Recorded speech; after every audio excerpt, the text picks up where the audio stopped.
கண்ணதாசனின் அர்த்தமுள்ள இந்து மதம். இதிகாசங்கள் லௌகீக வாழ்க்கையின் சகல பகுதிகளையும் உள்ளடக்கி ஒரு பெருங்கதை எழுதக்கூடிய சக்தி இன்று எந்த எழுத்தாளருக்காவது உண்டா? நாகரிகம் வளர்ந்துவிட்ட நிலையில் ஒரு நாட்டுக்கும் இன்னொரு நாட்டுக்கும் இடையே உள்ள தூரம் குறைந்துவிட்ட நிலையில் பல நாட்டு கதைகளையும் படிக்கின்ற வாய்ப்பு அதிகப்பட்ட நிலையில் நம் மூதாதையர்களை விட நாம் அறிஞர்கள் என்று கருதுகின்ற நிலையில் சகலவிதமான குணாதிசயங்களை கொண்ட பல பாத்திரங்களை உருவாக்கி ஒரே கதையாக எழுதுகின்ற சக்தி இன்று யாருக்காவது உண்டா? எனக்கு தெரிந்தவரை இல்லை. நம்முடைய இதிகாசங்களை வெறும் கற்பனை கதைகள் என்றே வைத்து கொள்ளுங்கள். அந்த கற்பனைக்கு ஈடு கொடுக்க உலகத்தில் இன்னும் ஓர் எழுத்தாளன் பிறக்கவில்லை. பெருங்கதைகளும் அவற்றுக்குள் உபகதைகளுமாக எழுதப்பட்ட நமது இதிகாசங்களின் பாத்திர படைப்பு தான் எவ்வளவு அற்புதம்! அவை கூறும் வாழ்க்கை தத்துவங்கள் தான் எத்தனை! நம்பிக்கை, அவநம்பிக்கை, ஆணவம், மீட்சி, காதல், கற்பு, ராஜதந்திரம், குறுக்கு வழி, நட்பு, அன்பு, பணிவு, பாசம், கடமை, இப்படி வாழ்க்கையில் எத்தனை கூறுகள் உண்டோ அத்தனையும் நமது இதிகாசங்கள் காட்டுகின்றன. மகாபாரதத்தை எடுத்துக்கொள்ளுங்கள். பொறுமைக்கு தருமன், துடிதுடிப்புக்கு பீமன், ஆண்மைக்கும் வீரத்திற்கும் அர்ஜுனன், மூத்தோர் வழியில் முறை தொடர நகுலன், சகாதேவன், பஞ்சபூதங்களையும் தன்னுள் அடக்கி கொண்ட சக்திமிக்க ஆன்மாவாக பாஞ்சாலி, உள்ளதெல்லாம் கொடுத்து கொடுப்பதற்கு இல்லையே என்று கலங்கும் வள்ளலாக கர்ணன், நேர்மையான ராஜதந்திரத்திற்கு எடுத்துக்காட்டாக கண்ணன், குறுக்கு வழி ராஜதந்திரத்திற்கு ஒரே உதாரணமாக சகுனி, தீய குணங்களின் மொத்த வடிவமாக கௌரவர்கள், தாய்ப்பாசத்திற்கு ஒரு குந்தி, நேர்மையான கடமையாளனாக விதுரன். பாத்திரங்களின் சிருஷ்டியிலேயே சம்பவங்கள் கருக்கொண்டு விட்டன.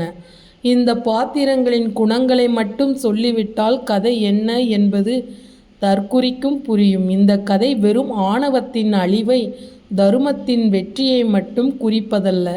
லௌகீக வாழ்க்கையிலும் ஒவ்வொருவருக்கு பயன்படக்கூடிய படிப்பினை இருக்கிறது. கதையின் இறுதி களமான குருசேத்திரத்தில் கதையின் மொத்த வடிவத்திற்கும் தீர்ப்பு வழங்கப்படுகிறது. அதுவரை சொல்லி வந்த நியாயங்கள் தொகுத்து வழங்கப்படுகின்றன. பகவத்கீதை மகாபாரத கதையின் சுருக்கமாகி விடுகிறது.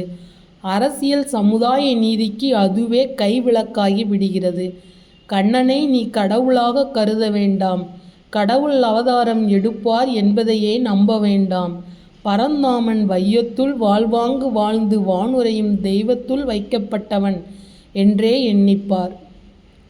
கீதையை தேவ நீதியாக நீ ஏற்றுக்கொள்ளவில்லை என்றால் மனித நீதியாக உன் கண்முன்னால் தெரியும். கண்ணன் வெறும் கற்பனைதான் என்றால் கற்பனா சிருஷ்டிகளில் எல்லாம் அற்புத சிருஷ்டி கர்ணனின் சிருஷ்டி. ஊழ்வினை பற்றி தெரிய வேண்டுமா? பாரதம் படி. முற்பகல் செய்யின் பிற்பகல் விளையுமா?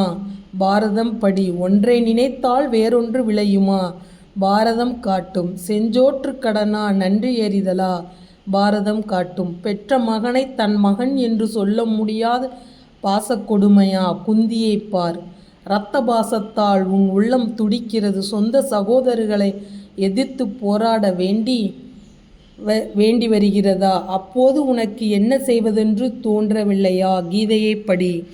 ஏழைக்கும் பணக்காரனுக்கும் நட்பு இருக்க முடியுமா? கண்ணன் கதைக்கு உபகதையாக குச்சேலன் கதையை படி. விஞ்ஞானம் வளராத காலத்தில் போர்த்துறையில் எத்தனை வகையான ராஜதந்திரங்கள் இருந்தன, அத்தனையும் ஒட்டுமொத்தமாக அறிந்து கொள்ள மகாபாரதம் படி. ஒரு பாத்திரத்திற்கு ஒரு குண விசேஷம் என்றால் அந்த கதையின் இறுதி வரையில் கொண்டு செலுத்திய கற்பனை சிறப்பை அளவிட வார்த்தைகள் இல்லை. ராமகாதைக்கு வா. காதல் என்றால் என்ன என்பதை காட்டக்கூடிய இலக்கியம் அதற்கு மேல் ஒன்றுமில்லை. சகோதர பாசம் ராமனுக்கும் லட்சுமணனுக்கும் பரதனுக்கும் முழு வடிவில் சதுராடுகிறது. குகனைப் போல் ஒரு நண்பன் கிடைத்தால் நான் இருந்த இடத்தில் இருந்தபடியே கோட்டைகளை பிடிப்பேன். அனுமானைப் போன்ற ஓர் ஊழியன் கிடைத்தால் அகிலத்தையே விலைக்கு வாங்குவேன். சீதையை போன்ற ஒரு தேவதை கிடைத்தால் கம்பனோடும் போட்டி போடுவேன். விபீஷணனை போன்ற ஒரு நியாயவான் கிடைத்தால் இன்றைய ஜனநாயகத்திற்கு நான் மரியாதை செலுத்துவேன். பாரதத்திற்கு கர்ணனைப் போல் இதிலே செஞ்சோற்று கடன் கழிக்கும் கும்பகர்ணன். நன்றி கெட்ட உறவுகளுக்கு ஒரு சவால். கோசலையைப் போல் ஒரு தாயும் தசரதனைப் போல் ஒரு தந்தையும் யாருக்கும் அமைந்துவிட்டால் கொடிய வறுமை கூட தோன்றாது. இவ்வளவு நல்லவர்களை கொண்ட ராமகாதையை இரண்டே தீயவர்கள் நடத்தி செல்கிறார்கள். முதல் பகுதியை தள்ளிவிடுகிறாள் மந்தரை, இரண்டாவது பகுதியை ஏற்று நடத்துகிறான் ராவணன். 1000 நல்லவர்களுக்கு அமைதியை தர 2-3 தீயவர்கள் போதுமென்றது ராமகாதை. மந்தரையும் சூர்பனகையும் ராவணனுக்குந்தான் ராமனுக்கு தெய்வ வடிவம் தருகிறார்கள். நிழலருமை வெயிலிலே நின்று அறியப்படுகிறது. வைணவ இதிகாச சிருஷ்டி இப்படி வானோங்கி நிற்பது கண்டு சைவர்கள் சிருஷ்டித்த முருகன் கதை. அங்கே வில், இங்கே வேல், அங்கே ராமன், இங்கே முருகன், அங்கே ராவணன், இங்கே சூரபத்மன், அங்கே ராவணனுக்கு சில தம்பிகள், இங்கே சூரபத்மனுக்கு சில தம்பிகள். இரண்டிலும் ஏறத்தாழ ஒரே வகையான பாத்திர படைப்புகள். விவரமாக தெரிந்து கொள்ள திரு சேதுப்பிள்ளையின் வேலும் வில்லும் படியுங்கள். ஆயினும் வைணவர்களின் அற்புத கற்பனையை சைவர்கள் வெல்ல முடியவில்லை. சைவர்கள் பெரும்பாலும் நாமாவளியாகவே பாடியிருக்கிறார்கள். ஏறுமையில் ஏறி விளையாடு முகம் ஒன்று என்று இருக்கின்ற முகங்களுக்கு கணக்கு சொன்னார்களே தவிர ஆழ்ந்த தத்துவங்களை அதன் மூலம் உணர்த்தவில்லை.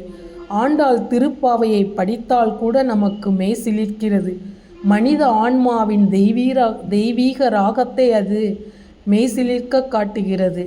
அஃதன்றியும் கடவுளை காதலனாக பாவிப்பது என்ற சம்பிரதாயத்தை முதலில் துவக்கியது வைணவன்தான். பிறகு சைவமும் அதை பின்பற்றியது. சைவத்திலும் முருகனையும் பரமசிவனின் வேறு சில வடிவங்களையும் காதலனாக பாவிப்பது வழக்கில் வந்தது. ஆனால் சக்தியையோ பிற பெண் தெய்வங்களையோ காதலியாக பாவிப்பதாக இல்லை.